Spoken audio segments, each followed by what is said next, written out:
នេះជាខ្សែភាពយន្តដ៏ភ័យរន្ធត់បំផុតមួយដែលអ្នកប្រហែលជាមិនធ្លាប់បានមើលពីមុនមកខ្សែរឿងត្រូវបានដកស្រង់ចេញពីរឿងព្រេងពិតរបស់ប្រទេសរុស្ស៊ីសូមជម្រាបជាមុនថាខ្សែភាពយន្តនេះពោរពេញទៅដោយឈុតឆាកតានតឹងនិងគួរឲ្យភ័យខ្លាចជាប់ជាប់គ្នាកុំភ្លេច share បន្តទៅសង្សារចាស់ដើម្បីចូលមើលទាំងអស់គ្នានៅពាក់កណ្ដាលអធ្រាត្រស្ត្រីម្នាក់ស្រាប់តែឃើញស្វាមីរបស់នាងដើរចេញពីផ្ទះយ៉ាងស្ងៀមស្ងាត់ទៅកាន់មាត់បឹងគាត់ឈរនៅទីនោះដោយមិនកម្រើកហើយមាត់របស់គាត់កំពុងរអ៊ូខ្សឹកខ្សឹកដែលនាងមិនអាចស្ដាប់បានច្បាស់នាងប្រញាប់រត់ទៅពិនិត្យមើលស្ថានភាពរបស់គាត់ប៉ុន្តែស្វាមីរបស់នាងបានបង្វែរក្បាលមកជិះបង្ហាញភ្នែកពណ៌ក្រហមដ៏គួរឲ្យរន្ធត់សម្លឹងមកនាងក្នុងពេលដែលប្រពន្ធកំពុងភ័យស្លន់ស្លោស្វាមីរបស់នាងក៏លោតចូលទៅក្នុងបឹងភ្លាម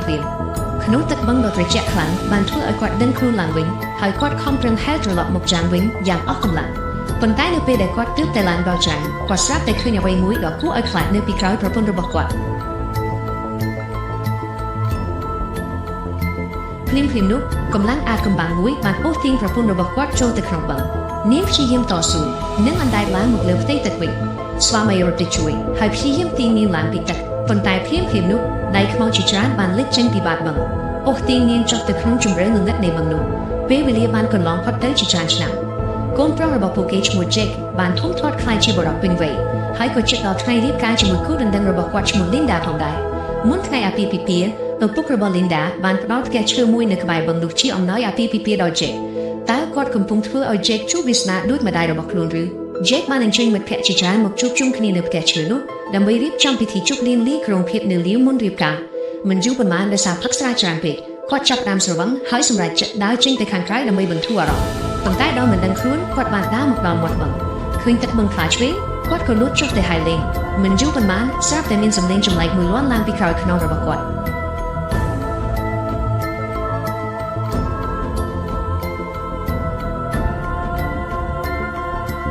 Jake ភ័យខ្លាចហើយប្រញាប់ហែលត្រឡប់មកចាំវិញនៅពេលដែលគាត់ទើបតែឡើងពីទឹកគាត់ស្រាប់តែឃើញនារីសក់ពណ៌លឿងដ៏ស្រស់ស្អាតម្នាក់ឈរនៅមាត់បឹងនាងបានពាក់អាវគាត់ទៀតផងហើយកាន់ស្នៀតសក់ចំណាស់បុរាណមួយនាងកំពុងសិតសក់របស់នាងយ៉ាងស្ងប់ស្ងាត់ Jake ហាក់ដូចជាត្រូវអង្គើអាបធ្មប់មិនអាចគ្រប់គ្រងខ្លួនឯងបានទៀតឡើយគាត់ដើរសម្ដៅទៅរកនារីនោះម្ដងមួយជំហានចំណែកនារីអាបកំបាំងនោះក៏ដើរចូលមកជិតគាត់ហើយបឺតមាត់គ្នាយ៉ាងស្និទ្ធស្នាលដូចជាគូស្នេហ៍ដែលបានរងចាំគ្នាជាយូរឆ្នាំមកហើយ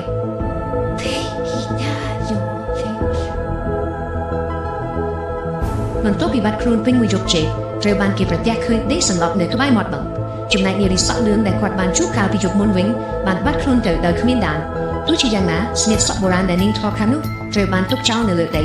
មិត្តភក្តិគិតថាវាជារបស់ Jake ក៏យកវាត្រឡប់ទៅផ្ទះជាមួយគាត់បន្ទាប់ពីត្រឡប់មកផ្ទះវិញ Jake មិនបានប្រាប់គូដណ្ដឹងរបស់ខ្លួនអំពីអ្វីដែលបានកើតឡើងនៅយប់នោះឡើយប៉ុន្តែចាប់តាំងពីថ្ងៃនោះមករឿងចម្លែកបានកើតឡើងជាបន្តបន្ទាប់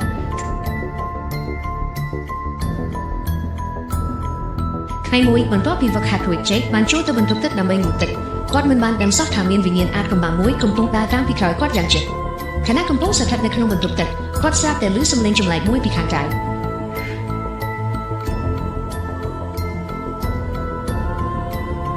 គាត់ប្រមូលភាពក្លាហានបើកទ្វារទូក្បែរនោះមើលប៉ុន្តែមិនឃើញអ្វីសោះ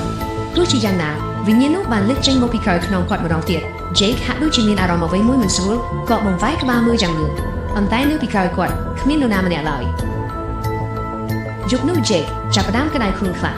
ក្នុងស្ថានភាពវង្វេងវង្វាន់គាត់មានអារម្មណ៍ថាមាននរណាម្នាក់កំពុងប៉ះជើងរបស់គាត់ភ្ញាក់ផ្អើលក្រោកឡើងហើយងាកមើលទៅក្រោយភ្លាមប៉ុន្តែបន្ទប់នៅតែទទេនៅពេលជាមួយគ្នានោះ Linda កំពុងនិយាយវីដេអូជាមួយបងស្រីរបស់ Jake រំពេចនោះនាងនឹកឃើញស្និតសក់ដែលធ្លាក់ចេញពីហោប៉ៅរបស់ Jake ហើយយកវាមកបង្ហាញបងស្រីរបស់គាត់ស្គាល់វាភ្លាមថាជាស្និតសក់ដែលម្ដាយរបស់ពួកគេធ្លាប់ប្រើការនៅរស់ប៉ុន្តែសំណួរសួរថាតើស្និតសក់របស់ម្ដាយបានមកដល់ដៃ Jake ដោយរបៀបណាថ្ងៃមួយខណៈ Linda កំពុងលាងចាននាងស្រាប់តែឮសំឡេងចម្លែកចេញពីបន្ទប់ទឹកនាងក៏សម្លឹងចូលតាមចន្លោះទ្វារហើយឃើញ Jake ហាក់ដូចជាកំពុងនៅជាមួយនរណាម្នាក់នៅខាងក្នុងនៅកំហឹងនាងរុញទ្វារចូលភ្លាមប៉ុន្តែនៅក្នុងបន្ទប់ទឹកគ្មានមនុស្សទី2ឡើយអ្វីដែលចម្លែកនោះគឺស្នៀតសក់បុរាណបានលេចឡើងក្នុងអាងូតទឹកដោយគ្មានមូលហេតុ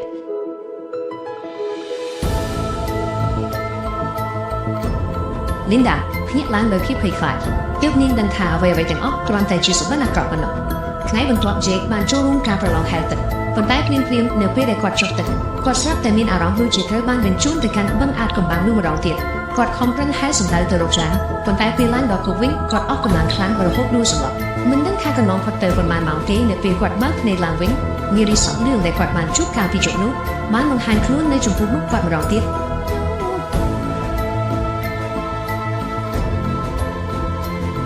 Jake ត្រូវបានបញ្ជូនទៅមន្ទីរពេទ្យជាបន្ទាន់គាត់បានរៀបរាប់អំពីបទពិសោធន៍ដ៏ចម្លែកទាំងអស់របស់ខ្លួនប៉ុន្តែ Linda ជឿថាគាត់ប្រកាសជាមានទំនាក់ទំនងអ្វីមួយជាមួយនារីអាតកំបាំងនោះដោយកំហឹងនាងបានដើរចេញពីបន្ទប់ពេទ្យភ្លាមៗ Jake ប្រញាប់ដេញតាមនាងគាត់ឃើញ Linda ដើរចូលបន្ទប់អ្នកជំងឺមួយហើយគិតថានាងកំពុងលាក់ខ្លួននៅទីនោះប៉ុន្តែនៅពេលគាត់បើកវាំងនូនចូលមើលខាងក្នុងគ្មាននរណាម្នាក់ទេគាត់ទើបតែងាកក្បាលវិញស្រាប់តែឃើញ Linda ដល់ទៅពីអ្នកឈរនៅពីក្រោយគាត់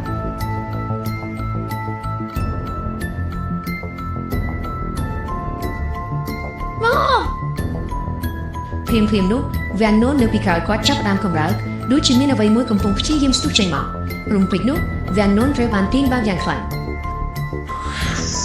ក្នុងពេលដ៏តានតឹងនោះមិត្តភ័ក្តិរបស់គាត់ក៏រត់ចូលមកក្នុងបន្ទប់ពេលឃើញ Jake Dexter ក៏ដាច់ខ្យល់នៅលើការ៉ូទើបពួកគេទាំងអស់គ្នាជឿថាអ្វីដែលគាត់បាននិយាយកន្លងមកគឺជាការពិតបន្ទាប់ពីវិភាគហេតុការណ៍ទាំងអស់ពួកគេបានសន្និដ្ឋានថារឿងអាចកំបាំងទាំងនេះបានចាប់ផ្ដើមឡើងចាប់តាំងពី Jake បានចុះហែលទឹកក្នុងបឹងនោះដើម្បីស្វែងរកការពិតមិត្តភ័ក្តិរបស់គាត់បានសម្រេចចិត្តមុជចូលទៅបាតបឹងនៅចន្លោះស្មៅក្នុងទឹកគាត់បានរកឃើញភ្នូបុរាណមួយអ្វីដែលគួរឲ្យរន្ធត់ជាងនេះទៀតគឺនៅជុំវិញភ្នូនោះមានសាកសពជាច្រើនកំពុងអណ្ដែតក្នុងទឹកដែលមិនទាន់រលួយទាំងស្រុងនៅឡើយដោយភ័យខ្លាចយ៉ាងខ្លាំងគាត់ប្រញាប់ហែលត្រឡប់ទៅចានវិញប៉ុន្តែភ្លាមនោះដៃខ្មៅជាច្រើនបានលេចចេញពីទឹកហើយចាប់ទាញគាត់ចុះទៅក្រោមម្ដងទៀតសំណាងល្អគាត់អាចរើបម្រាស់ខ្លួនចេញពីការចាប់របស់វាបាននិងឡើងគោកដោយសុវត្ថិភាពចំណែក Linda វិញមិនសំណាងដូចគាត់ឡើយនាងបានឃើញស្រមោលនារីម្នាក់បង្ហាញខ្លួនមួយផ្លែតនៅក្នុងផ្ទះឈើក្បែរបឹងដោយចង់ដឹងការពិតនាងបានប្រមូលភាពក្លាហានដើរសម្ដៅទៅទីនោះនៅពេលនាងចូលទៅក្នុងផ្ទះឈើនាងបានឃើញនារីម្នាក់អង្គុយទល់មុខកញ្ចក់ដោយបែរខ្នងមករកនាងខណៈដែល Linda កំពុងត្រៀមខ្លួនដើរចូលទៅសួរថានាងជានរណានិងមកពីទីណា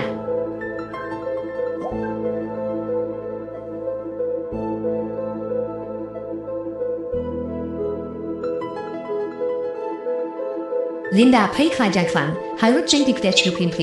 ប៉ុន្តែនៅពេលដែលនាងទើបតែជួប Jake នាងក៏បានឃើញទិដ្ឋភាពដ៏រន្ធត់មួយទៀតដៃខ្មោចមួយគូបានលេចចេញពីក្រោយខ្នងរបស់គាត់យឺត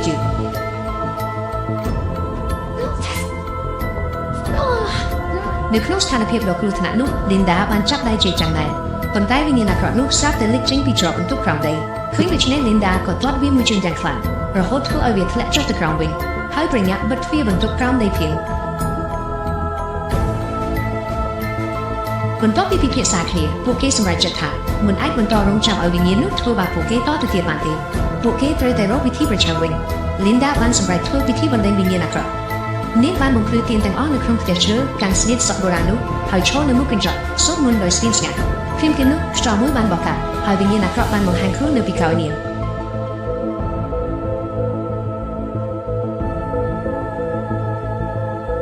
ដោយឃើញ Linda បាត់ខ្លួនយូរពេក Jake ក៏ប្រញាប់ទៅរកនាងនៅផ្ទះឈើប៉ុន្តែទ្វារផ្ទះមិនថាគាត់ព្យាយាមបើកយ៉ាងណាក៏មិនរបើកឡើយក្នុងភាពអស់សង្ឃឹមគាត់បានយកឧបករណ៍មួយនៅក្បែរនោះមកវាយទ្វារយ៉ាងខ្លាំងនៅពេលទ្វារបើកបានទាំងក្នុងផ្ទះពោពេញទៅដោយផ្សែងក្រាស់រហូតមិនអាចមើលឃើញអ្វីច្បាស់បានឡើយរំពេចនោះ Jake បានឃើញ Linda រាប់សិបនាក់លេចឡើងនៅចំពោះមុខគាត់ពួកនាងទាំងអស់សួរគាត់សំណួរដូចគ្នាថាតើបងស្រឡាញ់អូនទេ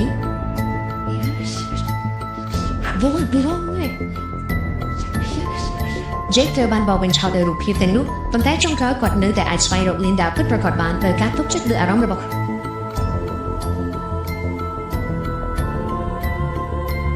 នៅពេលទ្វារបាត់ឡើងពេញលេញអ្វីក៏ត្រឡប់ទៅសភាពធម្មតាវិញពួកគេប្រមូលអីវ៉ាន់ហើយត្រៀមចាក់ចេញពីកន្លែងដ៏គួរឲ្យភ័យខ្លាចនេះ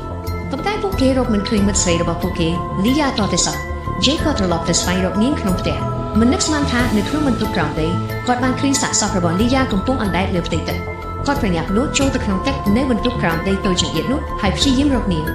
ប៉ុន្តែទោះស្វែងរកយូរប៉ុណ្ណាក៏មិនអាចរកឃើញអ្វីបានឡើយនៅពេលនោះវិញ្ញាណអាក្រក់បានព្យាយាមអូ Jake ចុះទៅក្នុងទឹកគាត់ខំប្រឹងហែសំដៅទៅចង្អើយ៉ាងអស់កម្លាំងសំណាងល្អ Linda និងបងស្រីរបស់គាត់បានមកដល់ទាន់ពេលហើយទាញគាត់ឡើងមកខាងលើអ្នកទាំងបីបានរត់ចេញពីផ្ទះឈើហើយឡានចាក់ចេញប៉ុន្តែមិនទាន់បានទៅឆ្ងាយប៉ុន្មានផងម៉ាស៊ីនឡានក៏រំលត់ភ្លាមនោះមេឃចាប់ផ្ដើមងឹតពពកខ្មៅគ្របដណ្ដប់ពេញផ្ទៃមេឃហើយភ្លៀងធ្លាក់យ៉ាងខ្លាំងខណៈដែល Jake ចុះពីឡានដើម្បីពិនិត្យមើលបញ្ហាវិញ្ញាណអាក្រក់នោះក៏បានតាមមកដល់ទៀតទោះបីជានៅពេលថ្ងៃក៏ដោយមួយប៉ប្រេតភ្នែកវាបានលេចមកនៅចំពោះមុខ Linda បន្ទាប់មក ទឹកបានចាប់ផ្ដើមហូរចូលក្នុងឡានយ៉ាងចម្លែក Linda និងបងស្រីស្ទើរតែលង់ទឹកស្លាប់ទៅហើយក្នុងពេលគ្រោះថ្នាក់នោះ Jake បានលើកដុំថ្មមួយវាបំបីកញ្ចក់ឡានហើយជួយអ្នកទាំងពីរចេញមកក្រៅដោយសុវត្ថិភាពដោយដឹងថាមិនអាចគេចផុតពីវិញ្ញាណនោះបាន Jake សម្រេចចិត្តប្រឈមមុខជាមួយវាជាលើកចុងក្រោយនៅពេលគាត់ទៅដល់មាត់បឹងវិញ្ញាណអាក្រក់ក៏លេចឡើងពីក្រោយគាត់ភ្លាម Hello Kathleen Yo Terrafia មិនយូរប៉ុន្មាន Linda ក៏មកដល់ទីនោះនាងឃើញ Jake ដេកនៅលើដីស្ទើរតែផុតដង្ហើមនិងកំពុងឈឺចាប់យ៉ាងខ្លាំង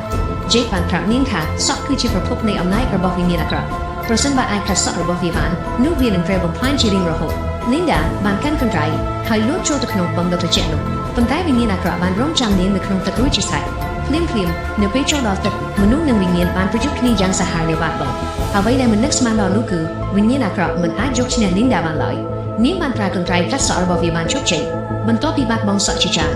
អំណាចរបស់វិញ្ញាណអាក្រក់ក៏ចុះខ្សោយយ៉ាងខ្លាំង Linda ឡើងមកលើគោកវិញខណៈដែល Jake ក៏បានដឹងខ្លួនឡើងវិញអ្នកទាំងពីរបានអោបគ្នាដោយគិតថាអ្វីៗបានបញ្ចប់ហើយប៉ុន្តែរំពេចនោះ Linda បាននិយាយពាក្យមួយម៉ាត់ដែលធ្វើឲ្យ Jake ភ្ញាក់ស្មារតីឡើងវិញភ្លាមៗគាត់បានដឹងថានារីដែលឈរនៅចំពោះមុខគាត់មិនមែនជា Linda ពិតប្រាកដទេតាមពិតវាគឺជាវិញ្ញាណអាក្រក់ដែលបានបន្លំខ្លួនជា Linda Jake បានលួចឬកន្ត្រៃដែលនៅក្បែរនោះហើយសម្ដៅទៅកាត់សក់របស់វា